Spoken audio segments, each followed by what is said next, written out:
আজকে আমি টুম্পাকে নিয়ে একটা কথা বলতে চাই। আমি একটা ভিডিওতে দেখলাম উনি এটাই বলছেন যে সরকার কি মাথার দিব্যি দিয়ে রেখেছে অন্নপূর্ণা ভাণ্ডার নেওয়ার জন্য। তো আমি একটাই কথা বলবো যে ভোটের আগে সরকার কোনো কিছুই বলেনি, শুধু একটাই কথা বলেছিল 1 তারিখ থেকে টাকা ঢুকে যাবে, 1 তারিখ থেকে টাকা ঢুকে যাবে।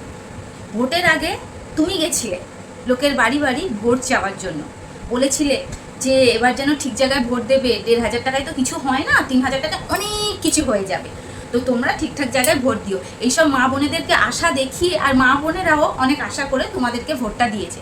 আর এখন তুমি এইভাবে কথা বলছো যে তোমাদের কি মাথার দিব্যি দিয়ে রেখেছে যে অন্নপূর্ণা ভাণ্ডারের টাকাটা নিতে হবে। তোমার মতন মেয়েরা না এই পার্টির জগতে খুবই বাজে। আর মা বোনেদের আশা দিয়ে সেই আশা তুমি এখন রাখতে পারছো না। এখন তুমি নিজেকে সেই জন্য বলছো আমি তো নিই না। আরে তুমি নেবে কেন? তুমি তো পার্টির জগতে ঢুকে গেছো, তুমি কেন টাকাটা নেবে? আর আমরা তো দেখতে যাচ্ছি না তোমার অ্যাকাউন্টে অন্নপূর্ণার ভাণ্ডারে টাকা ঢুকছে কি ঢুকছে না। আর ঢুকলেও আমাদের কোনো যায় আসে না, না ঢুকলেও আমাদের কোনো যায় আসে না। কিন্তু ভোটের আগে যে প্রতিশ্রুতিটা তুমি দিয়ে এসছিলে লোকের বাড়ি বাড়ি গিয়ে, এখন সেই প্রতিশ্রুতিটা রাখো, তাহলেই তো বুঝবো কথা।